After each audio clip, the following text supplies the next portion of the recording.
اللہ حضور ایسا کوئی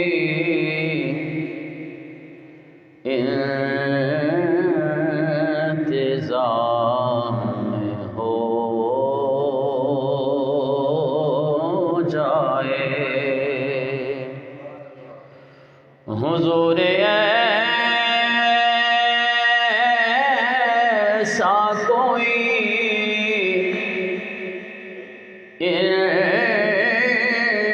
انتظام ہو جائے سلام کے لیے حاضر غلام ہو جائے سلام کے لیے حاضر غلام ہو جائے میں صرف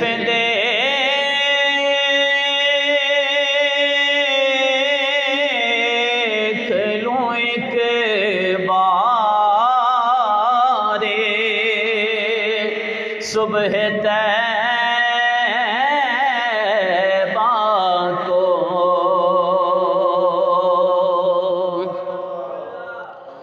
میں صرف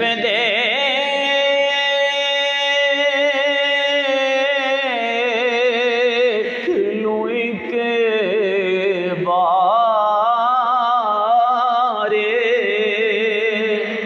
سبز گنبد کو بھلا سے پھر میری دنیا میں شام ہو جائے اور نظر سے چوم لوں ایک بار سبز گنبد کو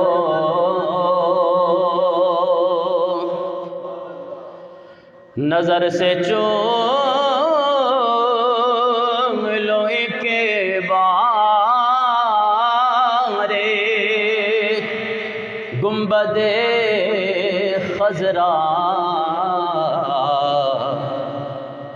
بھلا سے پھر میری دنیا میں شام ہو جائے حضور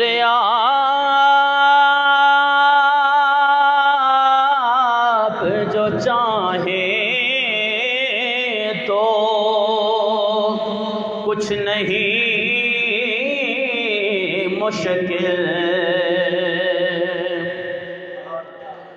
حضور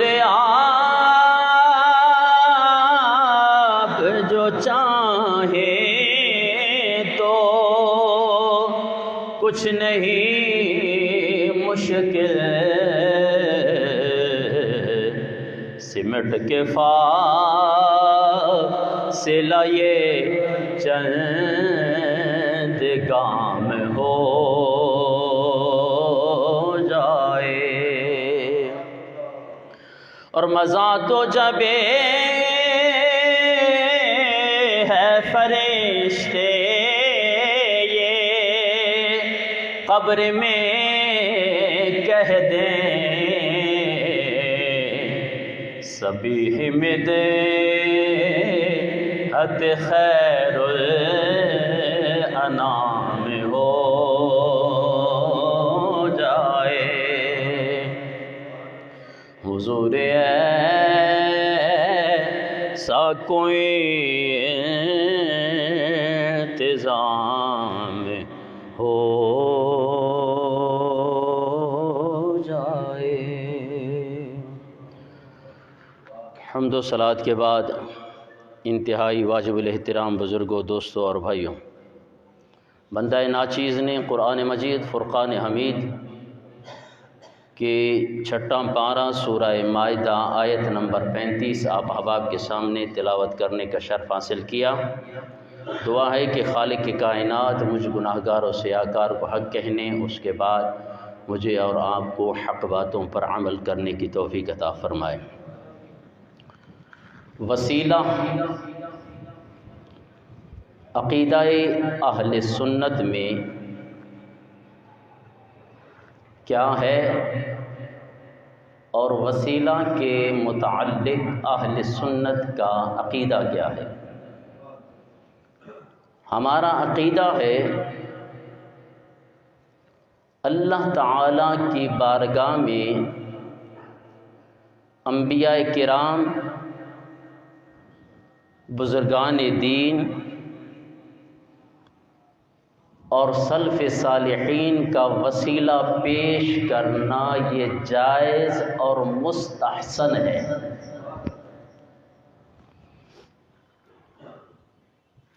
اب اس توسل کا تعلق چاہے انبیاء کرام و بزرگان دین کی حیات سے ہو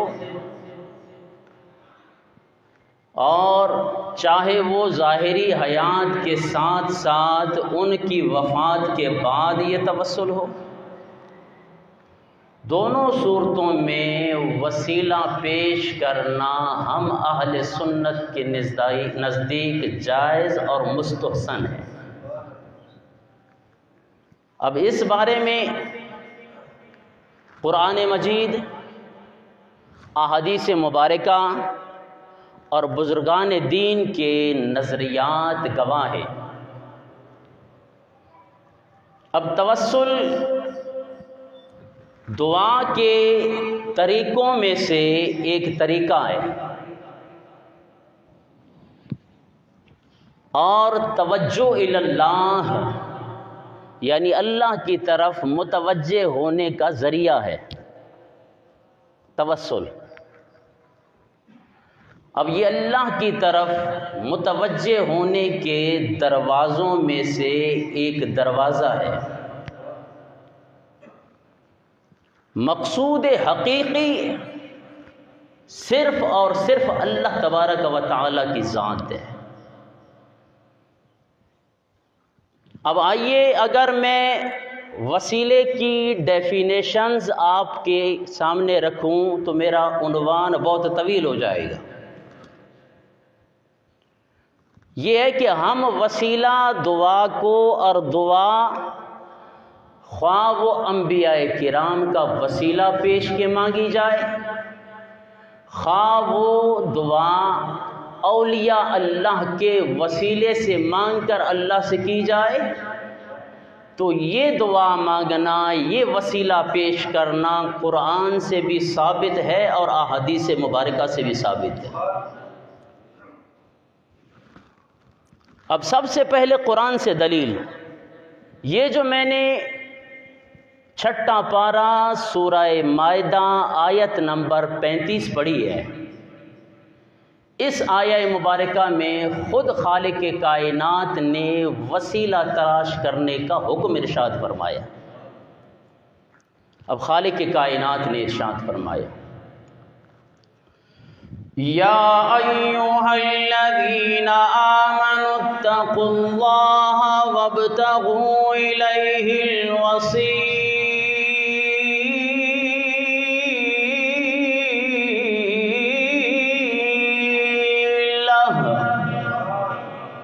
وجاہدوا فی سبیلہ لعلکم تفلحون۔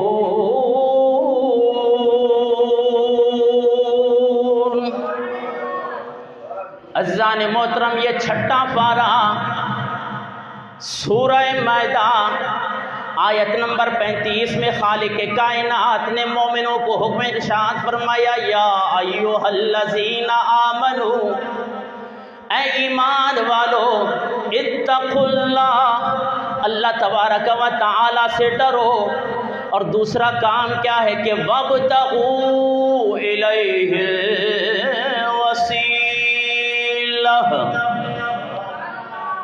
رب کی بارگاہ میں وسیلہ تلاش کرو۔ اب یہ وسیلہ کیا ہے، اس کے بارے میں عزیزان محترم بہت سارے اقوال ہیں۔ اگر ساری تحقیق میں آپ کے سامنے رکھوں، پورے قرآن کا مطالعہ کیجئے، الحمد سے لے کے والناس تک لفظ وسیلہ قرآن میں 2 مرتبہ استعمال ہوا ہے۔ ایک یہ یا ایھا الذین آمنوا اتقوا اللہ وابتغوا الیہ الوسیلہ، اے ایمان والو وسیلہ تلاش کرو۔ اور دوسرا مقام 15واں پارہ سورہ بنی اسرائیل آیت نمبر 57 میں خالق کی کائنات نے ارشاد فرمایا کہ اولئک الذین یبتغون الی ربہم الوسیلہ۔ یہ 2 مرتبہ پورے قرآن میں لفظ وسیلہ استعمال ہوا ہے۔ اب پھر اس وسیلہ سے کیا مراد ہے؟ یہ وہ وسیلہ ہے جس کی ڈیفینیشن ہم کر رہے ہیں کہ جناب اللہ کی بارگاہ میں اولیاء کرام اور انبیاء کرام کا وسیلہ پیش کرنا۔ اب پھر عزیزان محترم بحث طویل ہو جائے گی۔ اب جب خود خالق کائنات نے قرآن پاک میں ارشاد فرمایا کہ وابتغوا الیہ الوسیلہ، وسیلہ تلاش کرو مجھ تک پہنچنے کے لیے۔ اب کوئی کہے کہ نحن اقرب الیہ من حبل الورید، قرآن میں یہ ہے، لیکن تم اس مقام تک نہیں پہنچے کہ نحن اقرب الیہ من حبل الورید۔ اس کا معنی کیا ہے، اس کی حقیقت کیا ہے؟ لیکن یہاں رب تعالی خود ارشاد فرما رہا ہے وابتغوا الیہ الوسیلہ، میری طرف پہنچنے تک، مجھ تک پہنچنے کے لیے وسیلہ تلاش کرو۔ اور پھر یہ جو ہم وسیلہ حضور صلی اللہ تعالی علیہ وسلم کا دیتے ہیں، اس کے لیے ایک اور مقام پہ خالق کے کائنات نے حکم ارشاد فرمایا کہ میرے نبی یعنی میرے محمد صلی اللہ تعالی وسلم کا وسیلہ پیش کرو۔ خود طریقہ خالق کائنات نے امت محمدیہ صلی اللہ تعالی وسلم کو سکھایا ہے عزیزان محترم۔ اور یہ 5واں پارہ سورۃ النساء آیت نمبر 64 میں خالق کی کائنات نے ارشاد فرمایا، جب آپ قرآن سماعت فرمائیں نا، میں صرف اس لیے جس وقت مجھے سمجھانا ہوتا ہے میں اسپیکر سے ہٹ کے آپ کو سمجھا رہا ہوتا ہوں، لیکن قرآن پاک جس وقت پڑھا جائے تو آپ اپنے آنے کے لیے، ثواب کمانے کے لیے ایک مرتبہ بلند آواز سے ضرور سبحان اللہ کہیے، جب یہ ایک معمول بنا لے۔ یہ اب 5واں پارہ ہے، سورۃ النساء ہے، آیت نمبر 64 میں خالق کی کائنات نے ارشاد فرمایا وَلَوْ أَنَّهُمْ إِذْ ظَلَمُوا أَنفُسَهُمْ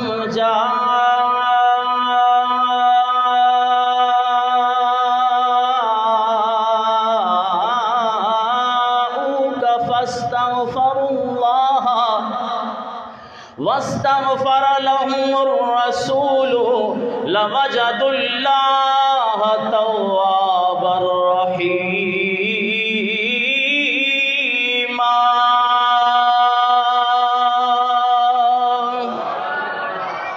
عزیزان محترم یہ 5واں پارہ سورۃ النساء آیت نمبر 64 میں خالق کائنات نے ارشاد فرمایا وَلَوْ أَنَّهُمْ إِذْ ظَلَمُوا أَنفُسَهُمْ، جب یہ مسلمان اپنی جانوں پر ظلم کر بیٹھے، جب یہ مسلمان اپنی جانوں پر زیادتیاں کر بیٹھے، جب یہ مسلمان اپنی جانوں پہ کوئی گناہ کر بیٹھے، پھر خالق کائنات نے ارشاد فرمایا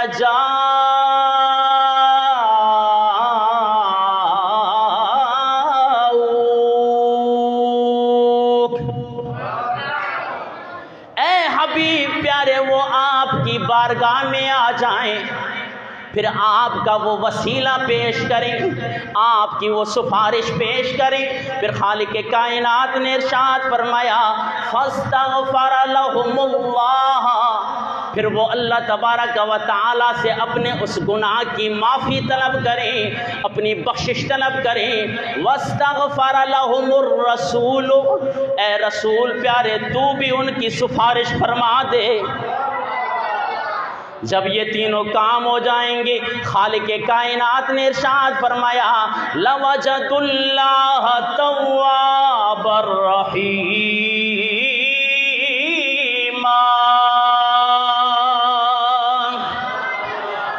وہ ضرور اللہ تبارک و تعالی کو توبہ قبول کرنے والا پائیں گے۔ اب عزیزان محترم، خالق کائنات نے امت محمدیہ صلی اللہ تعالیٰ علیہ وسلم کو تعلیم ارشاد فرمائی، جب تم اپنی جانوں پر زیادتیاں کر بیٹھو، جب تم سے کوئی گناہ سرزد ہو جائے، پھر تم نے کہاں جانا ہے؟ کیا میری طرف آ جاؤ؟ نہیں، خالق کائنات نے ارشاد فرمایا گناہ تو میرا کیا ہے، لیکن اس کا طریقہ کار یہ ہے کہ تم میرے محبوب کی بارگاہ میں حاضر ہو جاؤ۔ پروردگار، وہ تو صحابہ کا دور تھا، اگر صحابہ کرام سے کوئی جناب والا لغزش ہو جاتی، کوئی گناہ سرزد ہو جاتا، وہ حضور صلی اللہ تعالیٰ علیہ وسلم کی بارگاہ میں حاضر ہو جاتے۔ آج 1400 سال گزرنے کے بعد اگر ہم امتیوں میں سے کوئی گناہ سرزد ہو جائے، جب ہم میں سے کوئی گناہ کبیرہ کر بیٹھے، اب اس کی معافی مانگنے کا کیا طریقہ ہے؟ خالق کائنات نے ارشاد فرمایا اگر تم حضور صلی اللہ تعالیٰ علیہ وسلم کی بارگاہ میں حاضر نہیں ہو سکتے، ایک یہ کام کرنا ہے کہ تم آ کے میرے نبی کا وسیلہ پیش کرو، میں تمہاری بخشش فرما دوں گا۔ اللہ اکبر۔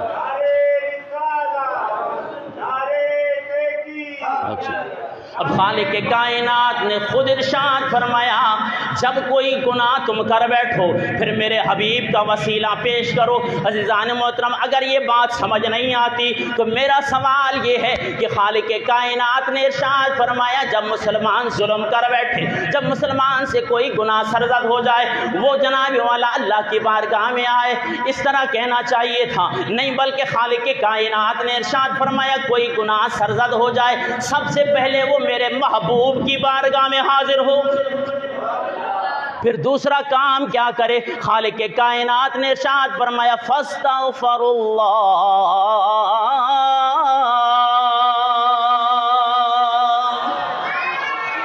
پھر اللہ سے بھی معافی مانگے اس گناہ کی۔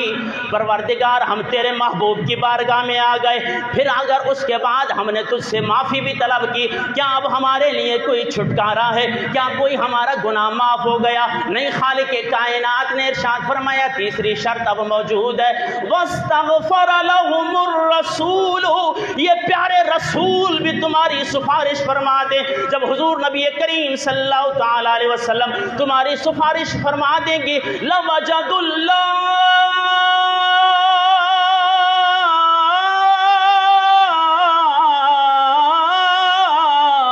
تواب الرحیم،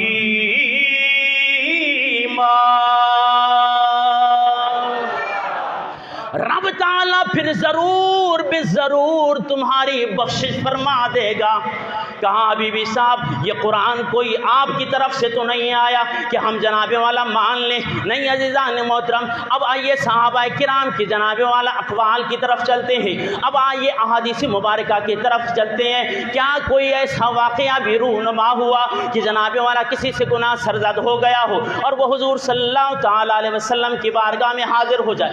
ہاں عزیزان محترم، اب حوالہ پیش کرنے لگا ہوں۔ تفسیر ابن کثیر میں حافظ ابن کثیر نے لکھا جب یہ آیہ مبارکہ نازل ہوئی اور جناب والا حضور نبی کریم صلی اللہ تعالیٰ علیہ وسلم کا وصال ہوا، ایک عربی سے گناہ سرزد ہو گیا، ایک دیہاتی سے گناہ سرزد ہو گیا۔ جب وہ قرآن پاک کی اس آیہ مبارکہ پہ پہنچا، وَلَوْ أَنَّهُمْ إِذْ ظَلَمُوا أَنفُسَهُمْ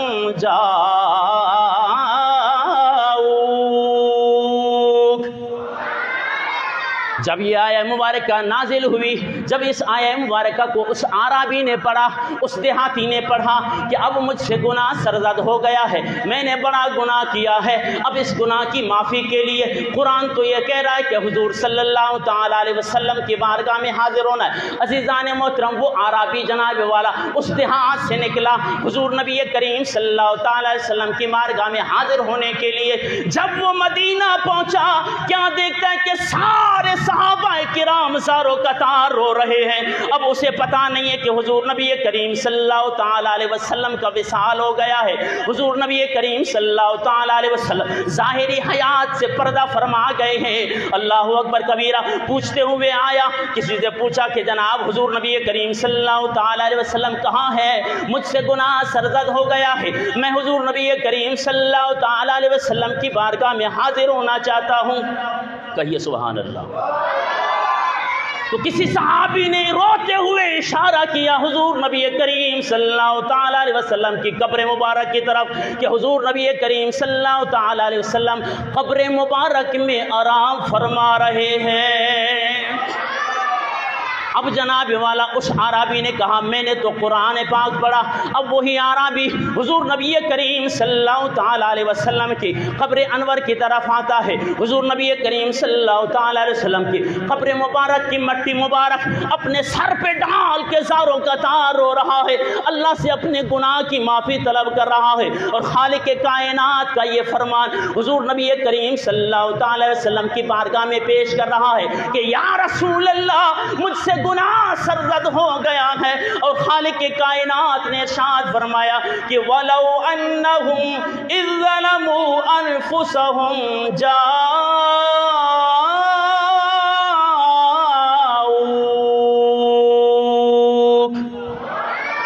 رب کا حکم تو یہ ہے کہ جب اپنی جانوں پر ظلم کر بیٹھوں، یا رسول اللہ میں تو آپ کی بارگاہ میں حاضر ہو گیا اور زاروں قطار رونے لگا، اللہ سے بھی معافی مانگنے لگا۔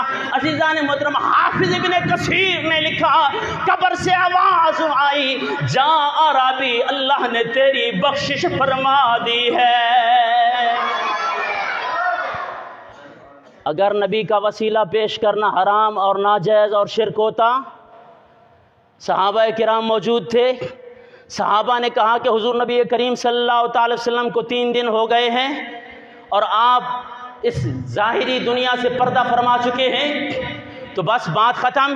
جس طرح آج ایک کنسپٹ بنا ہوا ہے درباروں پہ جانا شرک ہے، قبر پہ جانا شرک ہے، قبر پہ جانا بدعت ہے، تو وہ صحابی رسول یہ عربی اگر وہ صحابی نہیں تھا تو عزیزان محترم تابعی تو تھا۔ کتنے صحابہ کرام کی زیارت کی، اور پھر صحابہ کہتے کہ جناب اگر تجھ سے ظلم ہو گیا ہے، تو نے اگر کوئی گناہ کیا ہے، رب سے معافی مانگ۔ نہیں، یہ قرآن کی تفسیر خود صحابہ کرام کر رہے ہیں کہ اگر کسی کو کسی سے گناہ سرزد ہو جائے، وہ کہیں اور نہ جائے، نبی کے نام کا وسیلہ پیش کرے، خالق کائنات بخشش فرما دے گا۔ عزیزان محترم، یہ طریقہ کار وسیلہ کا انشاءاللہ اگلے جمعۃ